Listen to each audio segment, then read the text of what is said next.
Salut les amis, c'est William, bienvenue dans cette nouvelle vidéo dans laquelle j'aimerais vous donner un plan d'action concret en 5 étapes pour réussir à dire non sans culpabiliser. Cette vidéo va s'articuler autour de 3 principales thématiques. La première, ça va être tout simplement les avantages, je vais vous les récapituler rapidement, d'arriver à dire non à quelqu'un par rapport à une requête qu'il aurait eue envers vous. Ensuite, je vais vous donner un plan d'action concret en 5 étapes, étape par étape, pour vraiment que vous puissiez apprendre à dire non à quelqu'un. Et ensuite, dans une dernière partie, j'aimerais faire tout simplement une petite parenthèse entre apprendre à dire non à quelqu'un sans culpabiliser et pourquoi vous allez culpabiliser, estime de soi, confiance en soi. Donc on commence tout de suite, je vais vous récapituler brièvement les différents avantages que vous avez à apprendre à dire non à quelqu'un. J'avais fait une vidéo pourquoi apprendre à dire non où je vous expliquais ça beaucoup plus en détail. Comprenez bien une chose, c'est que si vous arrivez à dire non, vous aurez tout simplement un sentiment de liberté qui sera accru. Vous aurez également la possibilité de vous focaliser beaucoup plus sur les choses qui vous tiennent à cœur et éviter de perdre votre temps et de détruire votre organisation avec des éléments qui viendraient perturber vos objectifs principaux.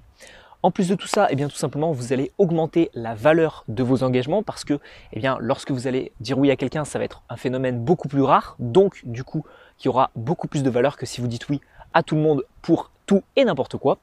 Et en dernier point, ça va augmenter votre estime parce que vous ferez des actions qui seront en accord avec ce que vous voulez faire. Et si quelqu'un vous demande quelque chose que vous ne voulez pas faire, vous arrivez à dire non et tout simplement, vous restez dans la lignée de, je dirais un petit peu de votre estime et de ce que vous voulez faire pour vous-même.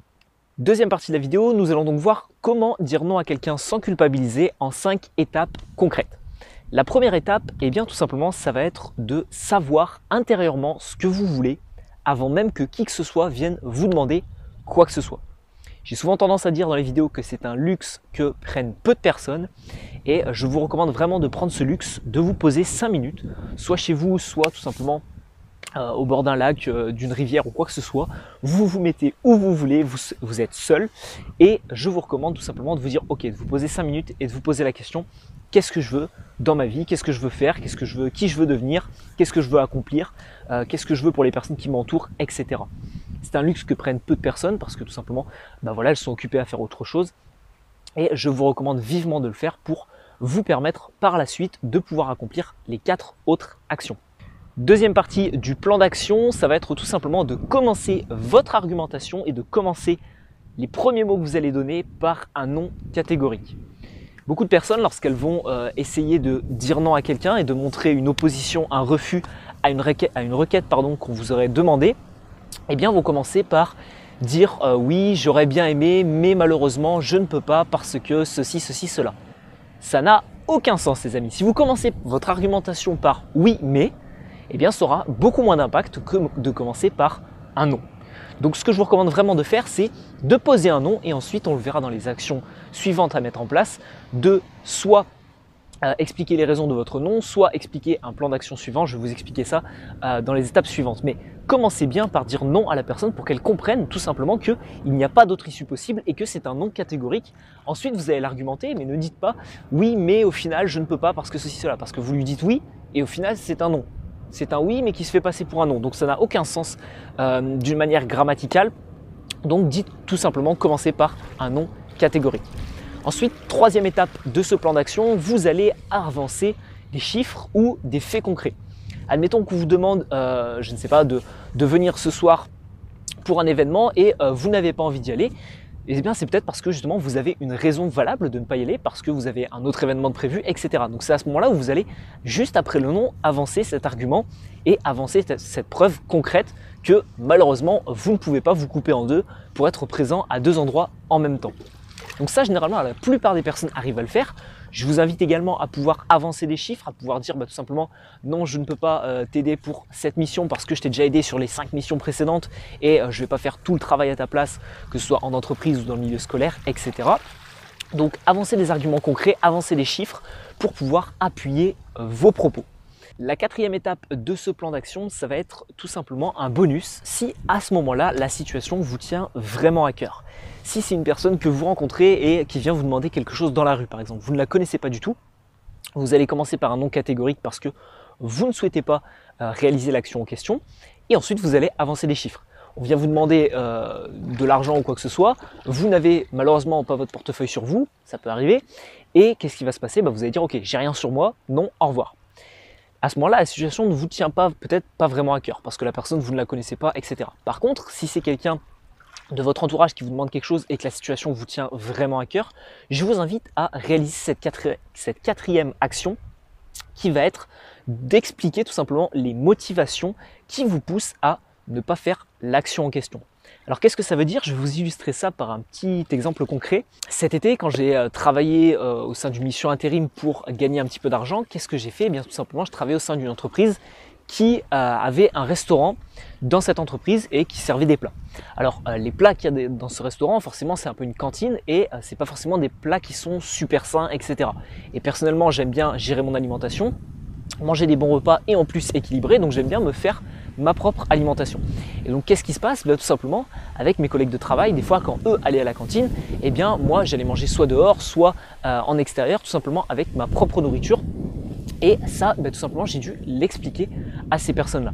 Donc à ce moment-là, je leur ai expliqué les motivations et qu'est-ce qui me poussait tout simplement à gérer mon alimentation et à ne pas aller manger dans une cantine où les repas n'étaient pas forcément super bons, étaient congelés, décongelés, etc. Je leur ai dit que voilà, j'avais comme un objectif sportif, j'avais un objectif de santé, j'avais une envie de pouvoir avoir un niveau d'énergie assez constant durant ma journée qui est régulé par mon alimentation. Donc tout simplement, si j'allais manger dans une cantine avec des plats trop sucrés, trop salés et des plats qui sont un peu mauvais, eh bien tout simplement, qu'est-ce qui allait se passer? Ça n'allait pas être en accord avec mes principes. Donc je leur ai expliqué les raisons de mes motivations et pourquoi je faisais ça, et tout simplement, voilà, c'est passé beaucoup mieux par la suite. Donc j'ai beaucoup moins culpabilisé en fonction de ça parce que je leur ai expliqué ça. Maintenant, c'est une étape que vous pouvez supprimer si tout simplement la situation ne vous tient pas à cœur et que vous souhaitez juste dire non à la personne en question. Enfin, cinquième et dernière étape de ce plan d'action, c'est également un bonus que j'aimerais vous donner. Ça va être de donner un plan B à la personne pour éviter de culpabiliser. Le titre de cette vidéo, c'est apprendre à dire non mais sans culpabiliser. Donc tout simplement, encore une fois, si la situation vous tient encore plus à cœur, eh bien vous allez dire à la personne, voilà, je ne peux pas faire ça dans les temps que tu me donnes, je ne peux pas faire ça maintenant, mais par contre, je te propose un autre moment, et à ce moment-là, vous allez tout simplement lui proposer un plan B. Admettons que vous ayez prévu de faire quelque chose ce soir, d'aller faire du sport, de travailler sur un projet qui vous tient à cœur, etc. La personne demande à vous voir, vous lui dites, vous lui expliquez les raisons, vous lui dites non, je ne peux pas parce que j'ai ça, ça, ça. Et ensuite, qu'est-ce que vous allez lui dire si la situation vous tient vraiment à cœur? Vous allez tout simplement lui proposer un plan B pour que elle, ça puisse l'arranger et pour que vous n'ayez pas à culpabiliser parce que la situation vous tient à cœur.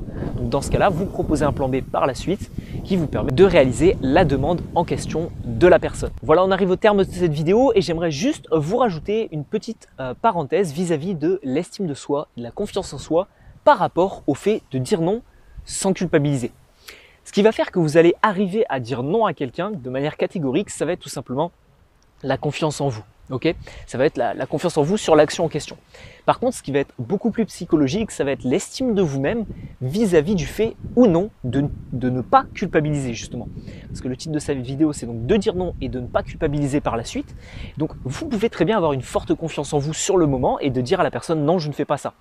Par contre, vous allez le regretter par la suite et tout simplement, c'est à ce moment-là où l'estime de soi va être basse et que tout simplement, vous allez culpabiliser.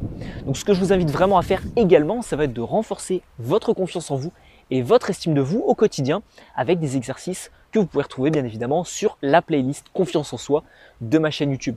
Voilà, on arrive au terme de cette vidéo. Je vous remercie de l'avoir suivi. J'espère que ce plan d'action va être mis en place par vous-même et que vous allez tout simplement avoir des résultats concrets parce que c'est l'objectif de chacune de mes vidéos.